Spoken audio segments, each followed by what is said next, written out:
When an American hears the word bison, they picture the prairies of Wyoming, Yellowstone, and Native Americans on horseback.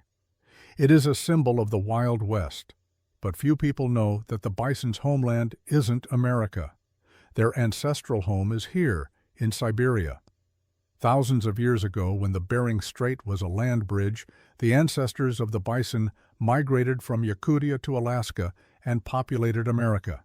Here they died out. There they survived. But in 2006, people decided to correct nature's mistake. They brought wood bison from Canada back to Yakutia, and a miracle happened. The bison's genetic memory kicked in. They didn't just survive at 70 degrees below zero, they grew larger, fiercer, and stronger than their American cousins. Today we are going on a hunt. But this is not a safari for wealthy tourists. There are no guides with $50,000 rifles here. Here there is a village cut off from the world by a snowstorm. There have been no food deliveries for 2 weeks. The meat supply has run out.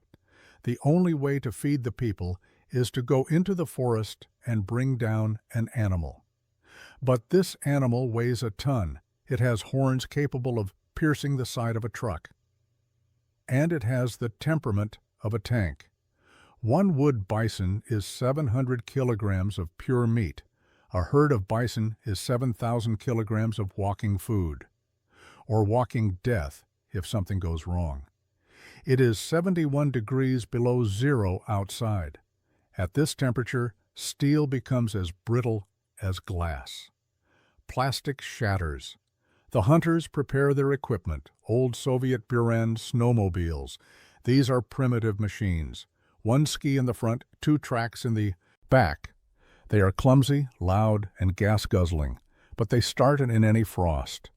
And you can fix them with a sledgehammer. The hunters get dressed in fur, leather, and wool cloth. No synthetics. Gore-Tex doesn't work here. It gets clogged with frost and stops breathing. In their hands are Tiger and Veprer carbines, the civilian versions of the Kalashnikov rifle and the Dragunov sniper rifle.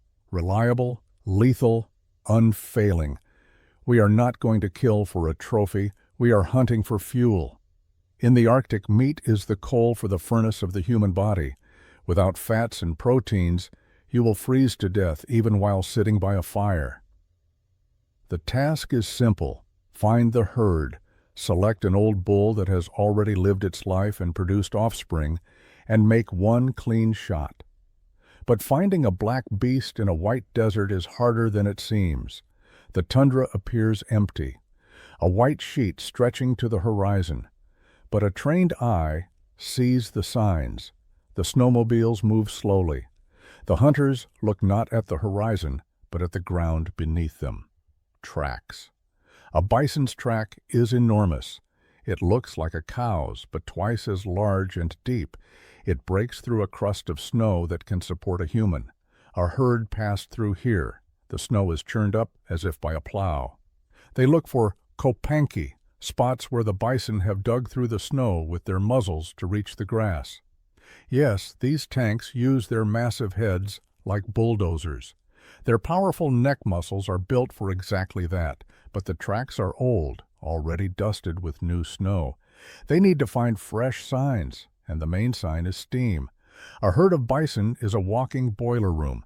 Their enormous lungs exhale cubic meters of warm air. In the frozen air, this steam doesn't dissipate. It hangs over the herd in a dense cloud. A breath fog. The hunters search for this cloud. Suddenly, the lead snowmobile stops. The hunter raises his hand. Silence. A dull sound. Thump, thump, thump. It's not a heartbeat. It's the ground trembling.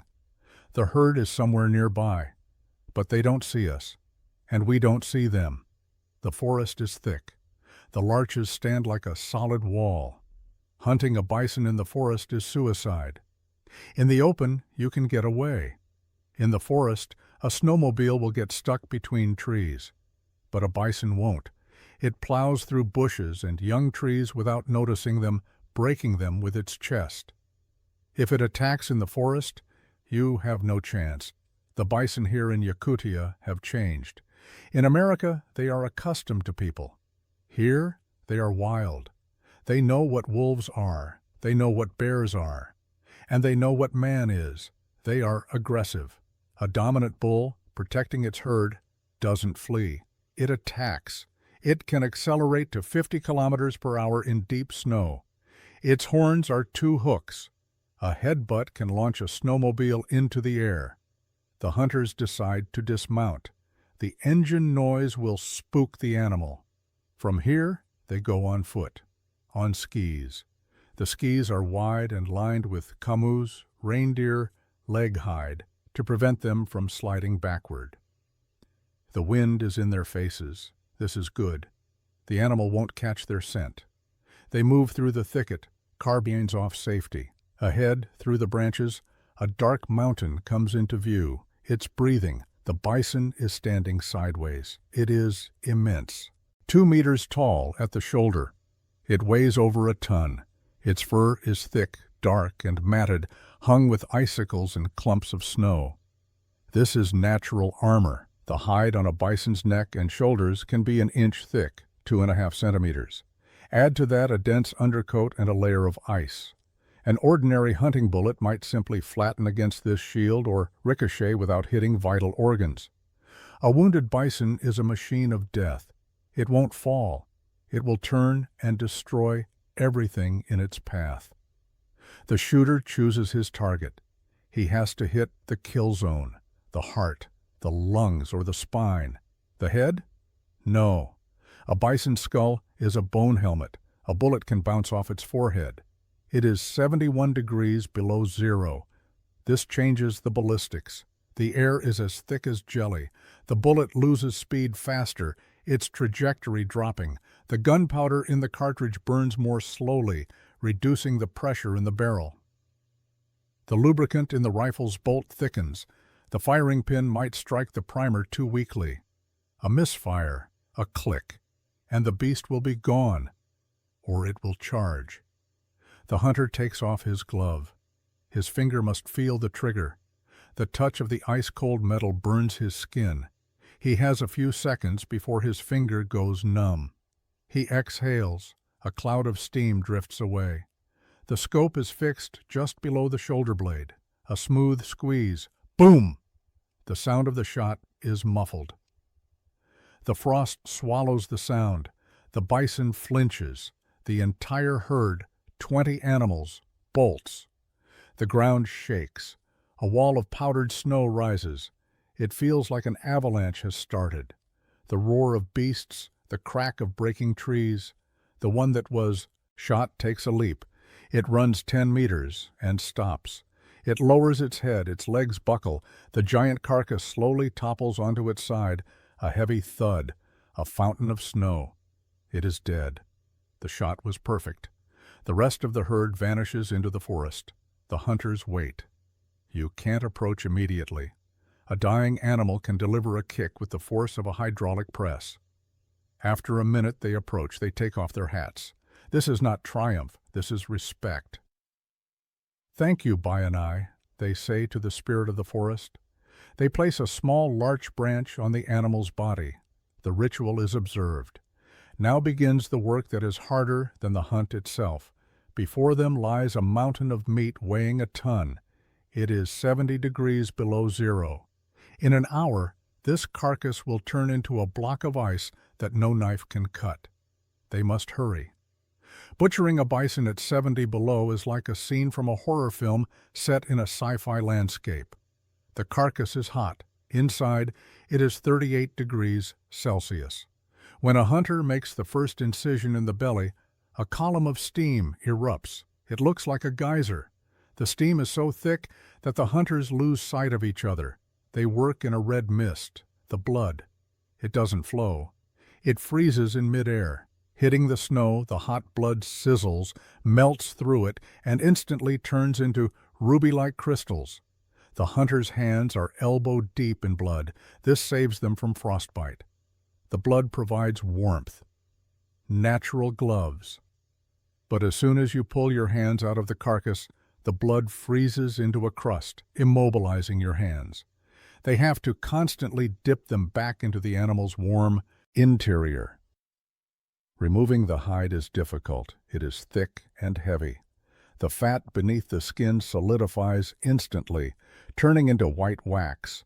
The knives dull against the tough fur and the sand within it. They are sharpened every minute. They work with axes, splitting the breastbone. They use chainsaws. Yes, ordinary steel chainsaws filled with pure vegetable oil, so the chain doesn't smell of chemicals. The saw cuts through bone and frozen meat, throwing a spray of red sawdust. The main challenge is the entrails. A bison's stomach is enormous, weighing 100 kilograms. It must be removed whole without tearing it. If the stomach contents spill, the meat will be ruined by the smell. The entrails are pulled out onto the snow, steaming. The dogs that came with the hunters go wild from the scent. They get the scraps. The meat is chopped into large pieces called stegna. Each piece weighs about 50 kilograms. They are laid out on the clean snow, separate from each other. If they are piled together, they will freeze into a single monolith that will be impossible to break apart. After 20 minutes, the pieces of meat are as hard as stone. They can be tossed into the sleds like firewood. The sound of meat hitting wood is sharp and brittle. The hunters work in unison. No unnecessary words, only horse breaths and the thud of axes. Within an hour, all that remains of the giant is its hide, its head, and a pile of red bricks in the sleds. The liver and heart are wrapped separately. They are the most prized delicacies. They are often eaten raw, right there, while still warm. It is a shot of vitamins, a ritual of strength. The sleds are loaded. The snowmobiles sag under the weight. Each burin is hauling half a ton. The convoy sets off back to the village. They are carrying life. In the village, they already know. They got a bull. The news spreads faster than the wind. People come out to greet the hunters. Smoke rises vertically from the chimneys. The sleds pull into the center of the settlement. The sharing begins. In America, a hunter who bags a deer puts it in his own freezer. It is his prize. Here, the prize belongs to everyone. The head of the community, or the most respected elder, oversees the process. The meat is cut into smaller pieces. There are lists. Who has many children? The Ivanovs. They get a hind leg. Who is a widow? Petrova. She gets the brisket and ribs. Who is sick? Old Nikolai. He gets the liver and tender meat that is easy to chew. The hunters receive their share, but it is not much larger than anyone else's. Their reward is honor. And the best cuts of fat in the north, fat is more valuable than filet. In the evening, the stove is lit in every home. The smell of cooking meat blankets the village. It is the coziest smell in the world.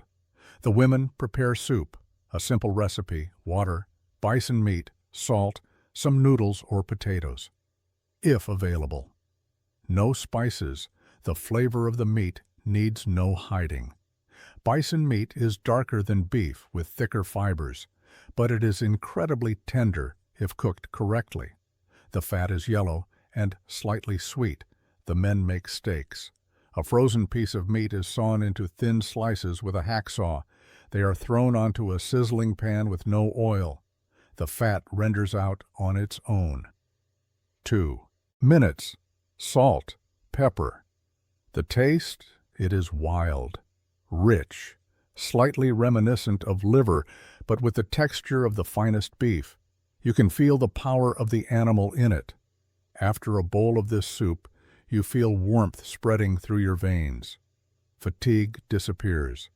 The body is filled with energy. This is high-octane fuel. The family gathers at the table. The children gnaw on marrow bones.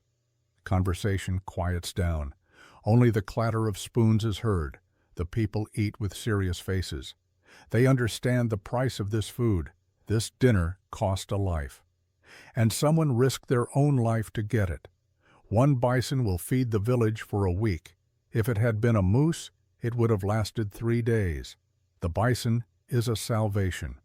During these days, there are no quarrels in the village, no politics, no problems. Everyone is fed, everyone is warm. This is a primal happiness, to be full on a cold night.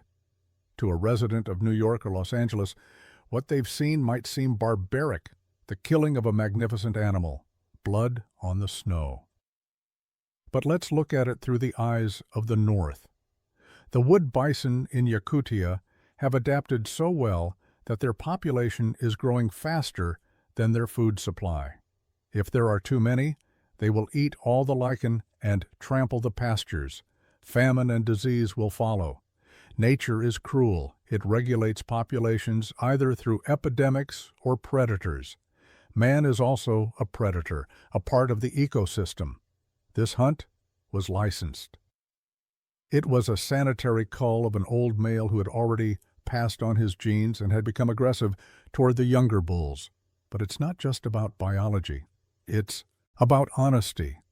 These people don't buy meat in plastic trays, ignorant of its origin. They don't support factory farms where animals live in cramped cages and never see the sun. This bison lived a free, wild life in the forest. It was a king, and it died a quick warrior's death. It is an honest exchange, a life for a life. In Yakutia, they say, as long as there is the hunt, there are the people. Hunting teaches patience. It teaches how to read tracks. It teaches teamwork. It connects fathers and sons. It reminds a person that they are not the master of nature, but its guest, a dependent guest. We leave the village. In the back of our snowmobile lies a gift, a piece of frozen bison liver. And in the village, life goes on. Children go to school. Men repair their sleds. Women sew boots. Smoke curls up from the rooftops. This smoke smells of larchwood and roasted meat, the smell of survival. Somewhere out there in the forest, the bison herd continues its journey. A young bull has taken the place of the old leader. The cycle is complete. The circle of life keeps turning, even at 71 degrees below zero.